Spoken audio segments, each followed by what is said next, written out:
یہ صرف اور صرف شروع میں ابتدائی کلیسیا میں متلاشی یہودیوں کو دیا جاتا تھا، یعنی وہ یہودی جو یہودیت میں شامل ہونا چاہتے تھے انہیں چند رسموں سے گزرنا پڑتا تھا، کیونکہ مصر کی غلامی سے گزرتے وقت پانیوں میں سے گزر کر آئے، اس لیے غیر اقوام کے لوگ جو متلاشی یہودی تھے انہیں بپتسمہ دیا جاتا تھا، اور توریت اور شریعت کے احکام سیکھنا ان کے لیے ضروری تھا۔ ان کا ختنہ کیا جاتا تھا اور پھر انہیں بپتسمہ دیا جاتا تھا۔ کسی بھی پیدائشی یہودی کو بپتسمہ نہیں دیا جاتا تھا مسیح یسوع سے پہلے۔ پھر یوحنا کا بپتسمہ آیا تو یوحنا کا بپتسمہ جو تھا وہ توبہ کا بپتسمہ تھا۔ یوحنا کا بپتسمہ خدا کی بادشاہی کی راہ تیار کرنے کے لیے تھا، اس میں داخل ہونے کے لیے نہیں تھا، یسوع مسیح کی راہ تیار کرنے کے لیے تھا۔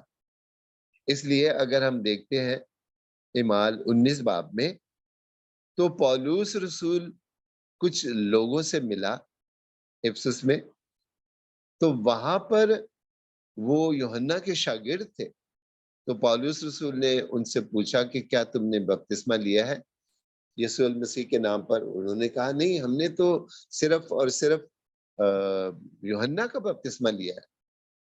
تو پولس رسول نے کہا کہ یہ کافی نہیں ہے، یوحنا کا بپتسمہ خدا کی بادشاہی میں داخل ہونے کے لیے کافی نہیں ہے۔ خدا کی بادشاہی میں داخل ہونے کے لیے نئے عہد کا مسیحی بپتسمہ یسوع المسیح کے نام پر، باپ اور بیٹے اور روح القدس کے نام پر بپتسمہ لینا ضروری ہے۔ اور اگر ہم بہت سارے حوالے دیکھتے ہیں تو اس میں ملے گا جا بجا کہ فلاں نے اور اس کے گھرانے نے بپتسمہ لیا، تو گھروں کے گھرانے جو تھے انہوں نے بپتسمہ لیا۔ اور بائبل مقدس میں اگر ہم گھرانے کی تعریف پڑھیں، اس کے حوالے پڑھیں، تو ہمیں اس میں نہ صرف اولاد بلکہ نوکر وغیرہ ساری چیزیں اس میں شامل ہو جاتی ہیں۔ یعنی گھرانے کو جب کہا جاتا ہے تو اس میں سب کچھ شامل ہو جاتا ہے، بچے بھی شامل ہو جاتے ہیں۔ تو یہ کہنا کہ بپتسمہ صرف بڑوں کو لینا چاہیے کیونکہ وہ ایمان نہیں لاتے، یہ غلط ہے۔ بے شمار ایسے حوالے پائے جاتے ہیں کہ بچے خدا پر ایمان لائے، خدا نے بچوں کو چنا، سیموئل بچپن سے ہی خدا کا برگزیدہ تھا۔ اور اگر ہم دیکھتے ہیں کہ یوحنا بپتسمہ دینے والا تو وہ ابھی اپنی ماں کے بطن میں ہی تھا اور اس نے یسوع مسیح کی گواہی دی۔ میرا سوال یہ ہے کہ اگر آپ بچوں کو بپتسمہ نہیں دیتے تو کیا آپ کے بچے مسیحی ہیں؟ اگر وہ بپتسمہ یافتہ نہیں ہے تو وہ مسیحی بالکل نہیں ہے، کیونکہ بپتسمہ کے ذریعے سے مسیحت میں شامل ہوا جاتا ہے، بپتسمہ کے ذریعے سے کلیسیا میں شامل ہوا جاتا ہے، بپتسمہ کے ذریعے سے مسیح کے وعدے میں شامل ہوا جاتا ہے، بپتسمہ کے ذریعے سے اس زندگی میں شامل ہوا جاتا ہے، بپتسمہ کے ذریعے سے روح القدس حاصل ہوتا ہے، اور روح القدس کا وعدہ کہ تمہارے بچے نبوت کریں گے، تمہارے بچوں پر روح القدس نازل ہوگا، تو یہ بہت ساری ایسی باتیں ہیں جس سے یہ ظاہر ہوتا ہے کہ بچوں کو بپتسمہ دینا خلاف قانون نہیں ہے، بلکہ یہ ہمارے ایمان اور عقیدے کا حصہ ہے۔ میرے عزیزو، بپتسمہ ہمیں خدا کی بادشاہی کے لائق بناتا ہے۔ بپتسمہ ہمیں ایک نیا راستے کا لباس ملتا ہے۔ کیتھولک کلیسیا بڑی خوبصورتی سے وہ نشانات استعمال کرتی ہے۔ کیتھولک کلیسیا بڑی خوبصورتی سے ہمیں اس پاک کلام میں شامل کرتی ہے، ہمیں خدا کے نور میں شامل کرتی ہے، ہمیں اس مسا کے ذریعے سے کاہن ہونے میں شامل کرتی ہے، اس خدا کی اس برگزیدہ لوگوں میں شامل کرتی ہے۔ اور اس لیے اس بپتسمے کو بڑے عقیدت، بڑے خوشی کے ساتھ اپنانا چاہیے۔ اور کیتھولک کلیسیا کا بپتسمہ آن گوئنگ بپتسمہ ہے، مسلسل بپتسمہ ہے۔ ہر سال عید پینتیکوس کے دن، چاہے چھوٹے ہوں چاہے بڑے ہوں، چاہے بزرگ ہوں چاہے بچے ہوں، پانی کا چھڑکاؤ فادر جی کرتے ہیں اور ان وعدوں کو جو ہم نے بپتسمہ کے وقت کیے ہوتے ہیں دہراتے ہیں۔ گو بپتسمہ ایک ہی دفعہ دیا جاتا ہے، لیکن ہم اس بپتسمہ میں ہر سال داخل ہوتے ہیں، اپنے ان وعدوں کو جو ہم نے خدا کے ساتھ عہد باندھا ہے، اور اس عہد کے بندھے جانے پر خدا ہمیں اس مرنے اور جی اٹھنے میں شامل کرتا ہے، کیونکہ خداوند نے کہا کہ میں ایک بپتسمہ لینے کو ہوں، اور شاگردوں نے کہا کہ ہم بھی لینا چاہتے ہیں، تو خداوند یسوع مسیح نے کہا کہ ابھی نہیں، لیکن وہ وقت آئے گا۔ میرے عزیزو، یہ بپتسمہ پانی میں صرف ڈوبنا نہیں ہے، یہ بپتسمہ پانی میں ڈوب کر نئی زندگی حاصل کرنا ہے اور خدا کے نور میں شامل ہونا ہے، خدا کی بادشاہی میں شامل ہونا ہے۔ بائبل مقدس میں تقریباً 7 قسم کے بپتسموں کا ذکر ہے۔ روح کا بپتسمہ، خدا یسوع مسیح کے دکھوں میں شامل ہونے کا بپتسمہ، ایسے کئی حوالہ جات پائے جاتے ہیں، لیکن یہ ابتدا ہے مسیحت کی، یہ پہلا سٹیپ ہے خدا کی طرف،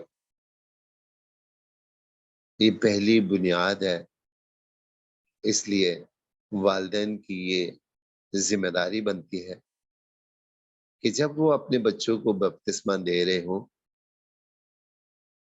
تو ان ذمہ داریوں کو بھی نبھائیں، کیونکہ والدین کے ایمان کی بدولت بچہ اس برکت میں، اس فضل میں، اس رحمت میں، اس بخشش میں، اس تحفے کو حاصل کرتا ہے، اور والدین کو دیکھ کر ہی اس کا ایمان بڑھتا اور ترقی کرتا ہے۔